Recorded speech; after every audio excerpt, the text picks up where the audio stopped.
Implement crude operations कर लिए, dependency injections को इम्प्लीमेंट कर लिया। अब यूआई के अंदर आके हम अपनी बेसिक कॉन्फ़िगरेशन सबसे पहले करते हैं। मैं सबसे पहले इन सॉल्यूशंस को रीबिल्ड कर लेता हूं ताकि अगर कोई एरर हो तो हमें एरर पता लग जाए, हम उसे फिक्स कर लें और फिर फर्दर कंटिन्यू करें। ओके, मेरे पास कोई एरर नहीं है, तो मैं इन सभी को यहाँ से मिनिमाइज कर देता हूँ। और यूआई, अब यूआई के अंदर आके हम प्रीवियसली जितने भी स्टेप्स इंप्लीमेंट करते रहे हैं हमारे सेम स्टेप्स होंगे यहाँ पे। फर्स्ट स्टेप क्या, मैं यहाँ से फोल्डर्स को क्रिएट कर लेता हूँ। फोल्डर्स या फोल्डर्स की बजाय हम स्टार्टर में आके बेसिक कॉन्फ़िगरेशन ऐड कर ले। फर्स्ट पे हम सर्विसेज में ऐड करते थे services dot add controller with views. इसके बाद कॉन्फ़िगर फंक्शन में हम यूज करते हैं app dot use static files. और इसके बाद हम यहाँ से इस रूट को चेंज कर लेते हैं। मैं यहाँ से इस ओल्ड एप्लीकेशन में जाके इस रूट को कॉपी कर लेता हूँ और यहाँ पे आके पेस्ट कर देता हूँ। डिफॉल्ट कंट्रोलर कौन सा है हमारा, होम, और इसका एक्शन कौन सा है, इंडेक्स। ओके, इसके बाद नेक्स्ट स्टेप हमारा, हम यहाँ से आके बेसिक फोल्डर्स क्रिएट कर लेते हैं। कौन कौन से फोल्डर, हमें एक कंट्रोलर्स का फोल्डर चाहिए। ये सभी स्टेप्स मैंने यहाँ पे भी नोट डाउन किए हैं, वन बाय वन देख के भी आप इन्हें इंप्लीमेंट कर सकते हैं। और इसके बाद नेक्स्ट हमें फोल्डर चाहिए मॉडल्स का। अब मॉडल्स का फोल्डर हमारा यूज नहीं होगा, क्यों, क्योंकि मॉडल्स डेटाबेस के जितने भी मॉडल्स होंगे हम कहाँ पे ऐड करेंगे, BOL में। सो इसे हम ऐड करना चाहे ऐड कर ले, ना भी करना चाहे तो हम इसे डिलीट भी कर सकते हैं। नेक्स्ट हमारे पास व्यूज का फोल्डर, और व्यूज के बाद एक और फोल्डर हम ऐड करते हैं यहाँ से www रूट का रूट। ओके, और इसके बाद अब व्यूज में मैं आ जाता हूँ। पहले व्यूज में आके हम शेड का फोल्डर ऐड करते हैं फर्स्ट पे, और शेड में हम लेआउट पेज को डिफाइन कर लेते हैं, व्यू देन एम्प्टी ऐड, और यहां से लेआउट पेज ऐड पे क्लिक कर दिया, मेरे पास लेआउट पेज ऐड हो गया। इसके बाद व्यूज, और इसके बाद नेक्स्ट हमने इसमें ऐड करना है व्यू स्टार्ट और फिर import view. View start add होगी फाइल, और देन हम इसमें ऐड कर लेते हैं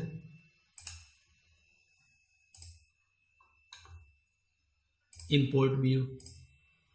ओके, अब इंपोर्ट के अंदर हमने जो कोड लिखना होता है, मैं यहां से आके प्रीवियस प्रोजेक्ट में से व्यू इंपोर्ट के कोड को कॉपी कर लेता हूं, टैग हेल्पर्स के कोड को, और अब यहां पे आगे हमने इसे चेंज कर देना है।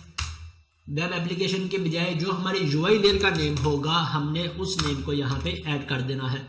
अब ताकि हम अपने जितने भी टैग हेल्पर्स हैं किस लेयर में यूज करेंगे, यूआई लेयर में। ओके, व्यूज के अंदर हमने बेसिक सेटिंग्स कर ली। इसके बाद हम कंट्रोलर्स में आ जाएं या www रूट में आके अपनी बूटस्ट्रैप क्लासेस को ऐड कर लें, लाइब्रेरीज को ऐड कर लें। सो मैं यहाँ से आके ऐड क्लाइंट साइड लाइब्रेरीज, और यहाँ से ट्विटर बूटस्ट्रैप, और इन बूटस्ट्रैप की फाइल्स को ऐड कर लेता हूँ। यहाँ से मेरे पास ये फाइल्स लोड हो रही है अभी सारी।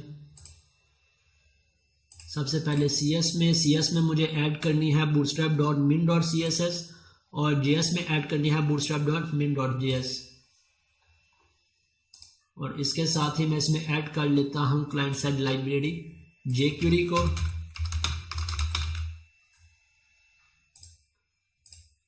jQuery.min.js, और मेरे पास min.js ऐड हो गया। इसके अलावा हम वैलिडेशन फाइल्स को भी ऐड कर सकते हैं, फॉन्ट ऑसम को भी यहाँ पे ऐड कर सकते हैं, वो हम विद इन द टाइम इसमें ऐड कर लेंगे। अब लेआउट में जाके मैं इन फाइल्स को ऐड करवा देता हूँ यहाँ पे। फर्स्ट ऑफ ऑल बूटस्ट्रैप की CSS को bootstrap.min.css,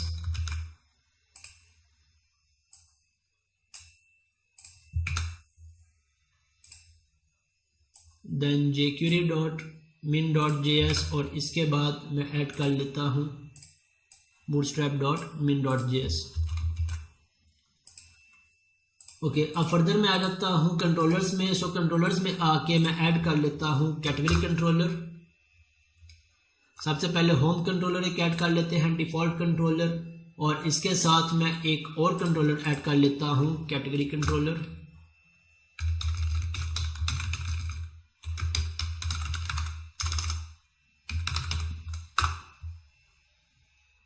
कैटेगरीज कंट्रोलर।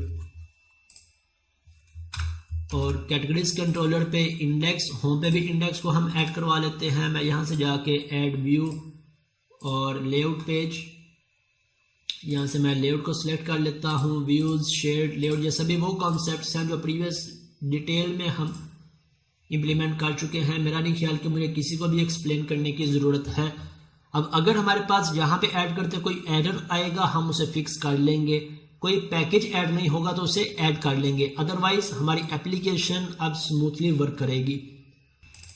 इंडेक्स की बजाय मैं इसे कह देता हूँ होम पेज। ओके, इसके बाद मैं आ जाता हूँ कैटेगरीज पे और यहाँ पे आके भी मैं ऐड कर लेता हूँ और यहाँ से ओल्ड प्रोजेक्ट में से मैं लेआउट पेज का कोड थोड़ा सा कॉपी कर लेता हूँ बूटस्ट्रैप का। इसे मैंने यहाँ से कॉपी किया और इस डिव को भी कॉपी कर लेता हूँ। इसे मैं नेम दे देता हूँ कैटेगरी पेज और लेआउट में आके मैं यहाँ पे जो कोड कॉपी किया था उसे पेस्ट कर देता हूँ। ओके, और यहाँ पे होम का मैंने कंट्रोलर कौन सा है, होम एक्शन, देन कैटेगरीज का कंट्रोलर और एक्शन कंट्रोलर नेम है मेरे पास कैटेगरीज, तो मैं यहाँ से कैटेगरीज, इसके बाद प्रोडक्ट हम यूज़ नहीं कर रहे, सो इन सब को मैं यहाँ से रिमूव कर देता हूँ एज ऑफ नाउ। ओके, सो हमारे पास नेविगेशन भी क्रिएट हो गई और इसके बाद कैटेगरीज, जब मेरी एप्लीकेशन रन होगी तो डिफ़ॉल्ट मेरे पास होम पेज आ रहा होगा। अब लेट्स इसे रन करके देखते हैं कि क्या मेरी एप्लीकेशन रन हो रही है। मैं सबसे पहले यूआई लेयर को सेट एज स्टार्टअप प्रोजेक्ट कर देता हूं और अब इसे रन करते हैं। ओके, मेरी एप्लीकेशन रन हो गई, होम पेज मेरे पास डिस्प्ले हो गया। अब अगर मैं कैटेगरीज पे क्लिक करता हूं तो मेरे पास कैटेगरी पेज डिस्प्ले हो गया।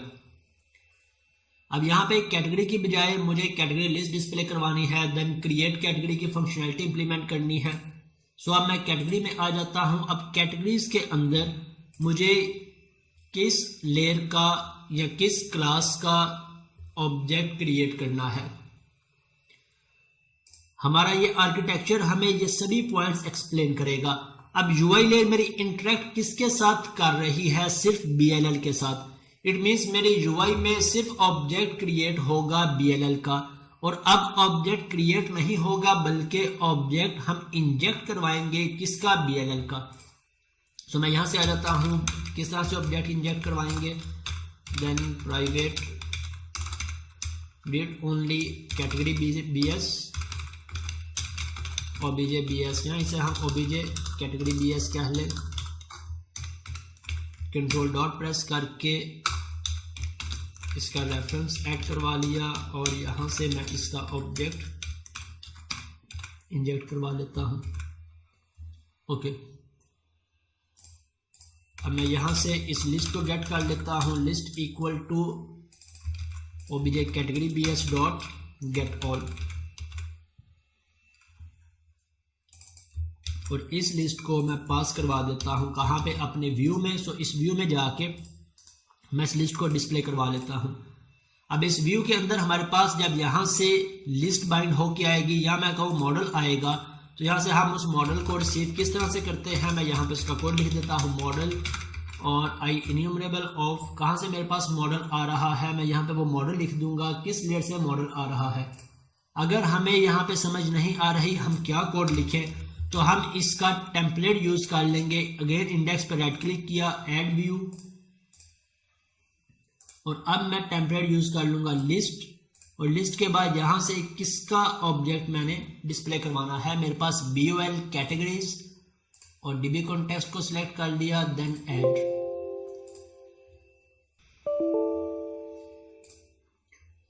अब मेरे पास एरर आ गया व्यू को ऐड करते। क्या एरर आया है, Microsoft dot entry framework code dot design, कि ये पैकेज मेरे पास ऐड नहीं है। तो हम इस पैकेज को ऐड कर लेते हैं। मैं यहां से इसे कैंसिल कर देता हूं, टूल्स,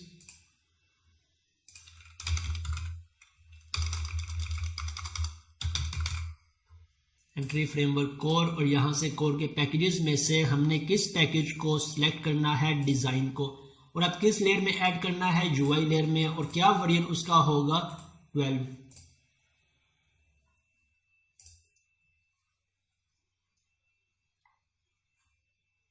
ओके, पैकेज ऐड हो गया। मैं इसे एक दफ़ा रीबिल्ड कर लेता हूँ। Then add view, razor view. अब मैं यहाँ से टेम्पलेट चूज करता हूँ लिस्ट। लिस्ट के टेम्पलेट के बाद कैटेगरीज और इसके बाद dB. Yes,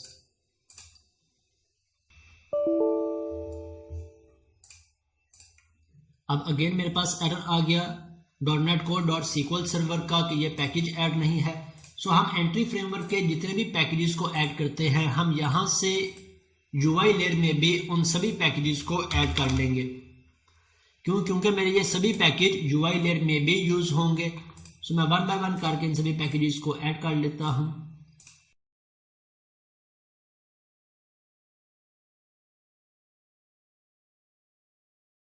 okay, packages add हो गए। इसे मैं एक दफ़ा रीबिल्ड कर लेता हूँ।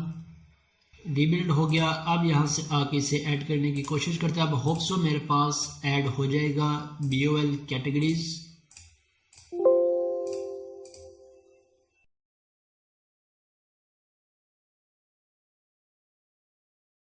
अब मैं इस पर राइट क्लिक करके व्यू में आ जाता हूँ और अब हम देख सकते हैं कि किस तरह से हमारा मॉडल ऑटोमेटिकली ऐड हुआ है।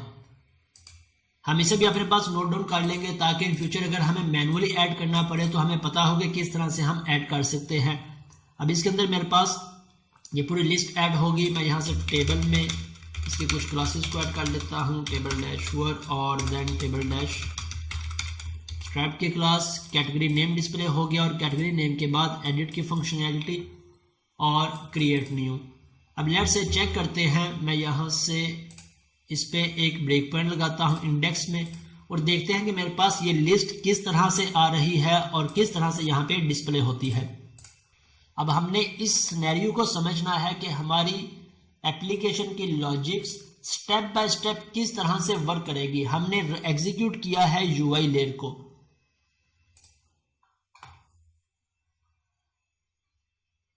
अब UI में मैं कैटेगरीज पे क्लिक करूंगा तो मेरा डिफॉल्ट एक्शन कॉल होना चाहिए इंडेक्स का, लेकिन मेरे पास एक एरर आ गया है। एरर किस चीज का आया है? Category BS। ओके, अब यहाँ पे मेरे पास किस चीज का एरर आया है? मैं यहाँ से इसे नीचे ले आता हूँ। मेरे पास यहाँ पे किस चीज का एरर आया है? अगर आप इसे रीड करके अंडरस्टैंड कर सकते हैं क्या एरर है तो मुझे कमेंट करके लाजमी बताएं। मेरे पास एरर आया है unable to resolve service for type, आगे category BS while attempting to activate categories controller और नीचे microsoft.extensions.dependency injection.activator। यहाँ पे कुछ लाइब्रेरीज का नेम दिया गया है। देन फर्दर इसकी डिटेल है। अब इस तरह का एरर आपको बार बार आ सकता है आपकी एप्लीकेशंस में। इसे फिक्स किस तरह से करना है? जो पॉइंट मैंने आपसे कहा था कि आप इसका स्क्रीनशॉट ले लें, किसी जगह पे लिख के रख लें या नोट कर लें ताकि आपको ये प्रॉब्लम ना आए कि हमने क्लास का ऑब्जेक्ट इंजेक्ट नहीं करवाना बल्कि हमने इंजेक्ट किसका ऑब्जेक्ट करवाना है? इंटरफेस का। अब मैं आ जाता हूं कैटेगरी पे और साथ ही मेरा ब्रेक पॉइंट हिट हो गया। अब यहां से मैं F10 की प्रेस करता हूं कैटेगरी BS। इस वक्त मैं UI लेयर पे हूं। अब UI लेयर से मैं किसे कॉल कर रहा हूं? BLL को। तो यहां से मैं F11 प्रेस करता हूं तो मेरी BLL यहां से कैटेगरी BS BLL लेयर में आ गया गेट ऑल के फंक्शन में। देन नेक्स्ट F11 प्रेस किया। अब मेरे किस लेयर पे चला गया? BLL से मेरा कर्सर चला गया DAL में। अब डाटा एक्सेस लेयर में डेटाबेस की लॉजिक इंप्लीमेंट है। जो भी रिजल्ट आएगा अब यहाँ पे इंप्लीमेंट करने के बाद वो रिटर्न किसे होगा? BLL को। फिर BLL किसे रिटर्न कर देगी? हमारी UI लेयर को। सो अब यहाँ से अब रिटर्न रिजल्ट हो गया। नेक्स्ट रिटर्न हो गया UI में और F10 की प्रेस की तो अब मेरे पास कैटेगरी में कोई भी रिकॉर्ड नहीं था तो यहाँ पे लिस्ट में मेरे पास कुछ भी डिस्प्ले नहीं होगा। मैं यहाँ से कंटिन्यू कर देता हूँ और यहाँ से मेरे पास ओके मेरे पास लिस्ट में कुछ भी डिस्प्ले नहीं हुआ। ओके, अभी मैं यहाँ से क्रिएट की लॉजिक को इंप्लीमेंट कर लेता हूँ। सो क्रिएट के लिए हम फंक्शंस को इंप्लीमेंट कर चुके हैं, क्रिएट और एडिट को। सो मैं इन दोनों को यहाँ पे ही इंप्लीमेंट कर लेता हूँ, क्रिएट और एडिट।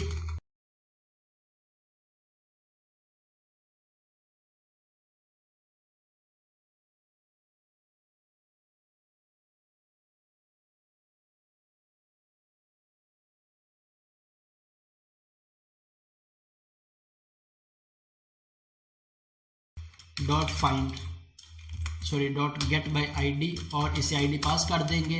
अब ये फंक्शन अगर मैं इसके अंदर चला जाता हूं तो इस फंक्शन के अंदर हमने कॉल किसे किया है, डेटाबेस के फंक्शन को, और इस फंक्शन में हमने डेटाबेस की फंक्शनैलिटी को इम्प्लीमेंट किया है। तो ये फ्लो हमारा इस तरह से वर्क करता रहेगा। अब फर्दर मैं आ जाता हूं नीचे, यहां से आके हम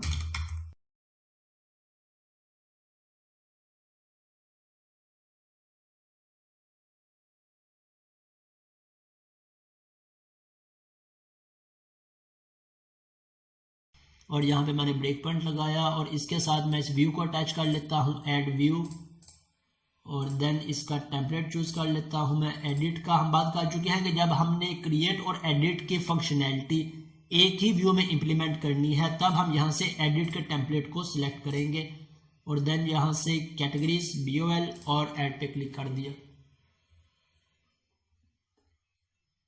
जब हम DL पे वर्किंग कर रहे थे तो हमारा सारा फोकस डेटाबेस लॉजिक्स पे था। हमने ना तो BLL की लॉजिक्स को डिस्कस किया, ना UI से रिलेटेड किसी भी तरह की लॉजिक को। जब हम BLL पे वर्किंग कर रहे थे तब हमने सिर्फ BLL से रिलेटेड C# की लॉजिक्स को डिस्कस किया। अब हम UI पे वर्किंग कर रहे हैं तो UI के अंदर ना तो हम BLL की लॉजिक इंप्लीमेंट कर रहे हैं ना डेटाबेस की, सिर्फ हमारा फोकस किस पे है, UI पे। सो इस तरह से हमारी एप्लीकेशन की इम्प्लीमेंटेशन बहुत ज़्यादा फास्ट और एफिशिएंट हो जाती है। यहाँ से मेरे पास क्रिएट होगा व्यू इसका और मैं इसे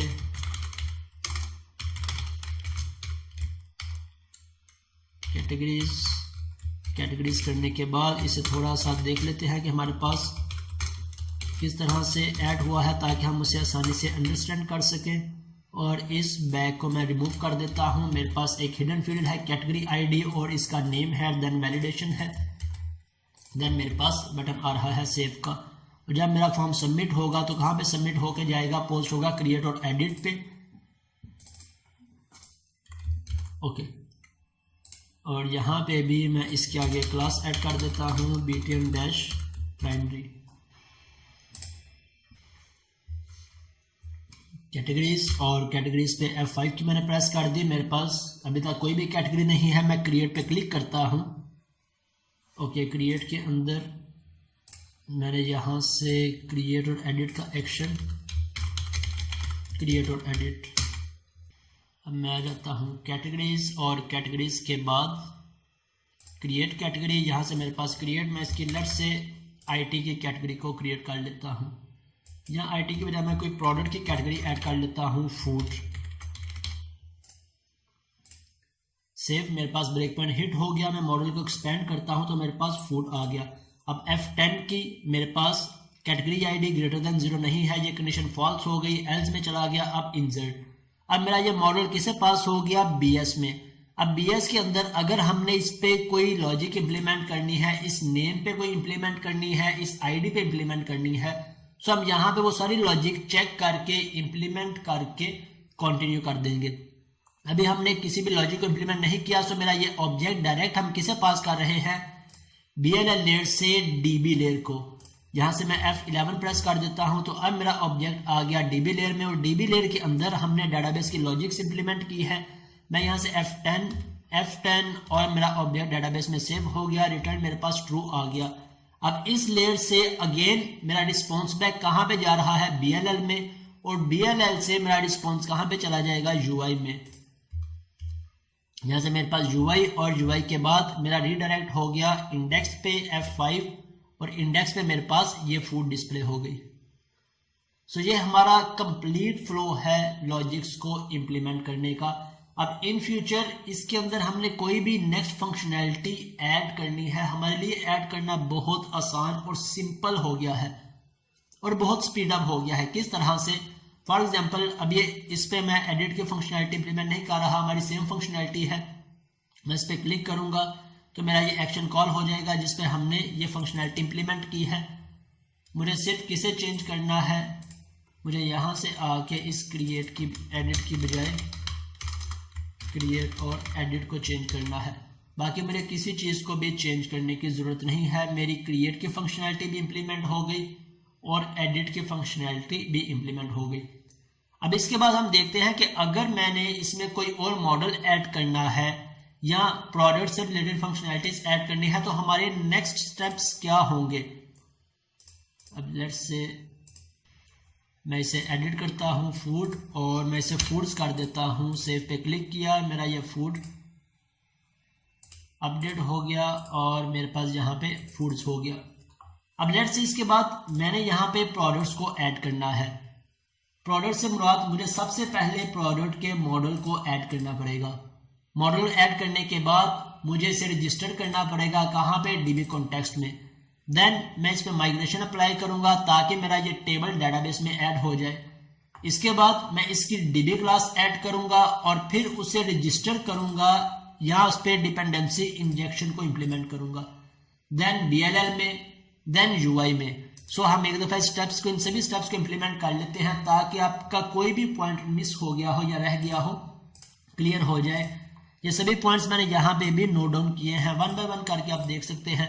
अब हमने प्रोडक्ट मॉडल ऐड करना है, देन उसकी DB क्लास, BS क्लासेस को ऐड करना है, देन उन्हें रजिस्टर करवाना है।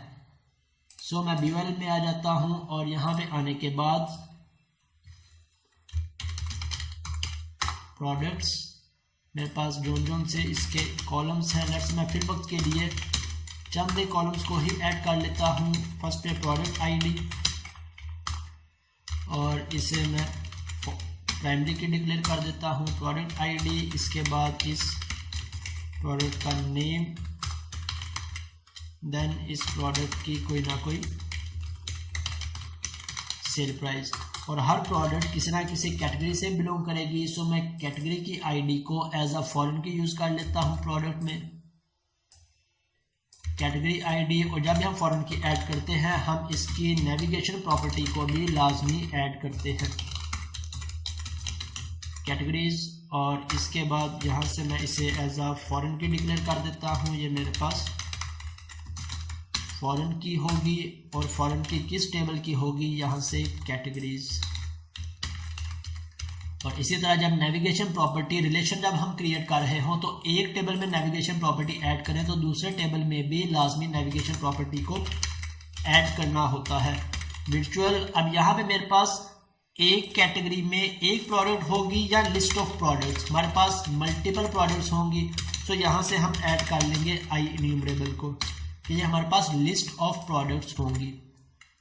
मॉडल ऐड हो गया। मॉडल ऐड होने के बाद हमने DB कॉन्टेक्स्ट में इसे रजिस्टर करवाना है। DB कॉन्टेक्स्ट में रजिस्टर करवाने के बाद प्रोडक्ट्स, हम इस पर माइग्रेशन अप्लाई कर देते हैं। अब मैं आ जाता हूँ कंसोल पे, ऐड माइग्रेशन और एडिट प्रोडक्ट्स मॉडल, एंटर कर दिया। अब देखते हैं मेरे पास माइग्रेशन अप्लाई होती है या नहीं।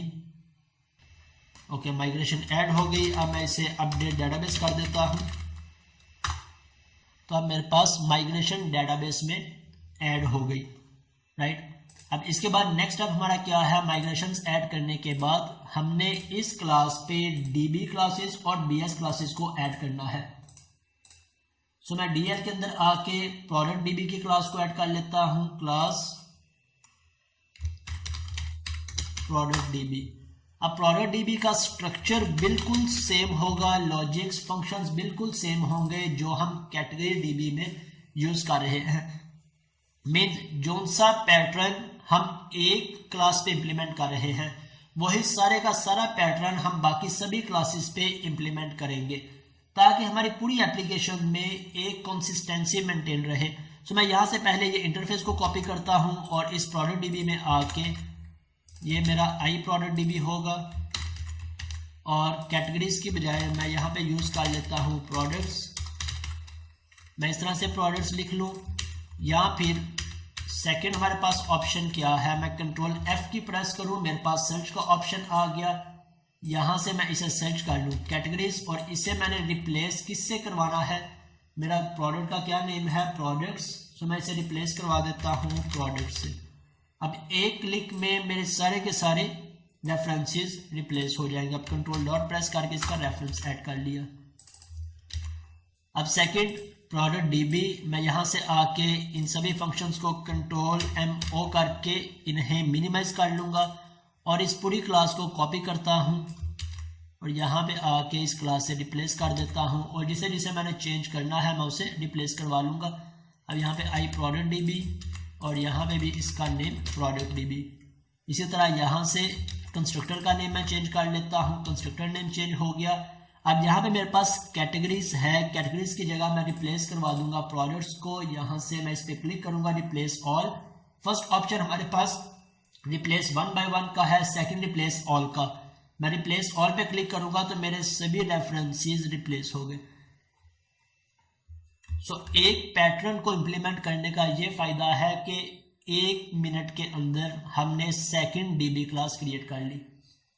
इसी तरह मेरे पास ऑर्डर डीबी हो, यूजर डीबी हो, एम्प्लॉयर डीबी हो, तो अगर हमने किसी एक स्टैंडर्ड को फॉलो किया है तो हमारा सिर्फ स्टार्टिंग पे उससे अंडरस्टैंड करने या इम्प्लीमेंट करने पे टाइम स्पेंड होगा, बाद में सिर्फ हमारा काम कॉपी पेस्ट का रह जाएगा अगर हमारे कॉन्सेप्ट्स क्लियर हैं। इसी तरह अगर मैं बीएस में आ जाता हूं, बीएलएल की बजाय मैं यहां से आ जाता हूं category BS, sorry product BS, product BS, और ये मेरे पास मेरी प्रोडक्ट बीएस की क्लास आ गई। अब मैं फर्दर यहाँ से कैटेगरी बीएस को ओपन कर लेता हूँ, यहाँ से इस इंटरफेस को कॉपी किया और प्रोडक्ट बीएस में जाके मैं इसे रिप्लेस कर देता हूँ।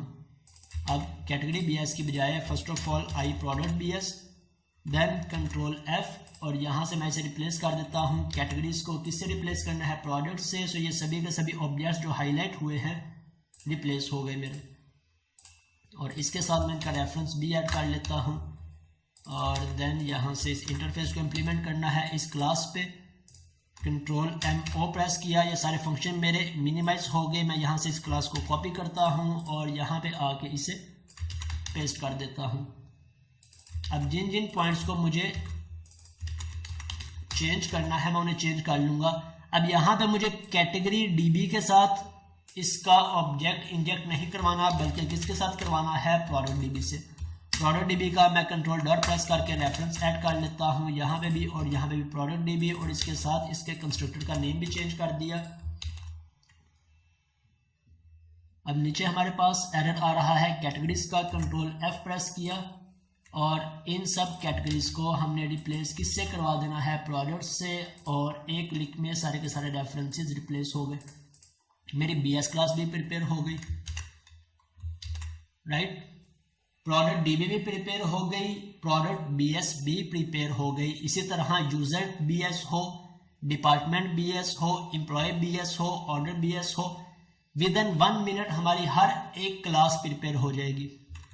अब इसके बाद नेक्स्ट हमारा स्टेप क्या है? हमने BS क्लासेस तो ऐड करवा ली, अब इन्हें रजिस्टर करना है सर्विसेज में, startup.cs में, या मैं कहूं कि इन सर्विसेज को रजिस्टर करना है कहां पे, या इन पे डिपेंडेंसी इंजेक्शन को इंप्लीमेंट करना है कॉन्फ़िगर सर्विसेज में। अब किस तरह से इंप्लीमेंट करें?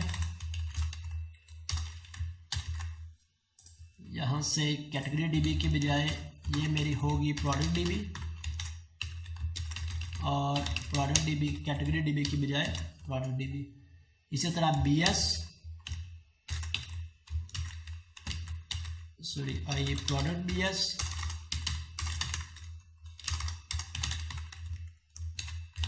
और कैटेगरी BS की बजाय प्रोडक्ट BS। अब इन दोनों को हम एक रीजन में ऐड कर लेते हैं। इसे सिलेक्ट किया, राइट क्लिक किया और इसके बाद स्निपेट, और स्निपेट में जाके सराउंडेड विद कर लेता हूं मैं किसके? रीजन के। यहाँ से ये मेरी सर्विस किसकी है? ये मेरी DAL की सर्विस है, और इन दोनों को भी मैंने सिलेक्ट किया। कीबोर्ड से कंट्रोल के S प्रेस करेंगे तभी हमारे पास ये ऑप्शंस आ जाएंगे सराउंडेड विद के। यहाँ माउस से राइट क्लिक किया, देन यहाँ पे स्निपेट और सराउंडेड विद, यहाँ से मैं रीजन को सिलेक्ट कर लेता हूँ और ये मेरी DLL की सर्विसेज हैं। सो यहाँ से मैंने मिनिमाइज कर देता हूँ, ये मेरी DL की सर्विसेज और ये मेरी BLL की सर्विसेज, और इसके बाद हमारी DB कॉन्टेक्स्ट की सर्विस है। अब इस प्रोडक्ट BS को हमने यूज करना है कहाँ पे? कंट्रोलर में। सो कंट्रोलर में जाके हम एक प्रोडक्ट कंट्रोलर ऐड कर लेंगे।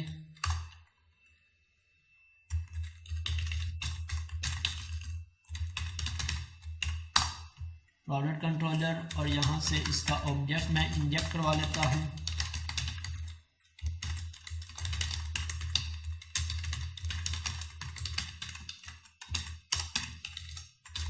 आई प्रोडक्ट BS,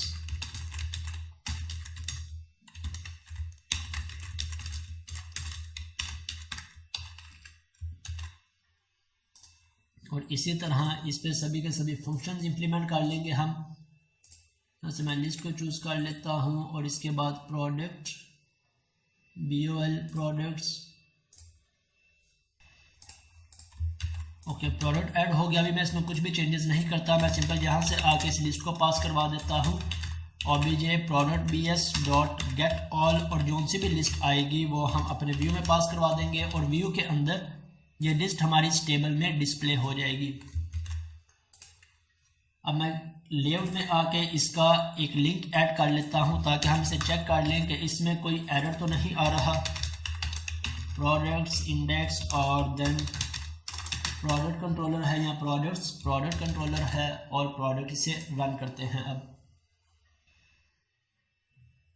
ये बात मैं बार बार रिपीट कर रहा हूं कि अगर आपको आर्किटेक्चर का कंप्लीट फ्लो क्लियर है तब आपके लिए इसे इम्प्लीमेंट करना कोई प्रॉब्लम नहीं होगी। अगर आप फर्स्ट टाइम इसे इम्प्लीमेंट करेंगे तब डेफिनेटली आपका इन स्टेप्स पे थोड़ा सा टाइम स्पेंड होगा इसकी प्रैक्टिस करने पे। जितनी ज़्यादा प्रैक्टिस करेंगे वन टाइम, नेक्स्ट टाइम आपको इतनी प्रैक्टिस नहीं करनी पड़ेगी क्योंकि सभी कॉन्सेप्ट्स आपके माइंड में होंगे, सभी स्टेप्स आपके माइंड में होंगे। यहाँ से प्रोडक्ट पे क्लिक किया, अब मेरे पास प्रोडक्ट की लिस्ट डिस्प्ले हो गई। अगर कोई एरर नहीं आया इट मीन्स मेरी प्रोडक्ट की लेयर भी एज एक्सपेक्टेड वर्क कर रही है।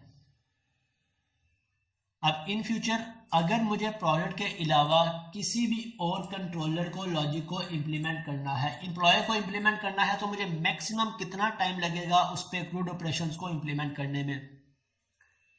लेट्स से नॉर्मली हम एग्जांपल ले लेते हैं, 1 मिनट मैं स्पेंड कर लूँ इस DL पे, 1 मिनट स्पेंड कर लूँ BLL पे और 1 मिनट ही स्पेंड कर लूँ कंट्रोलर पे, तो टोटल हमें सिर्फ 3 मिनट्स लगेंगे इस प्रोडक्ट्स के आगे एम्प्लॉय के लिंक्स को ऐड करने में।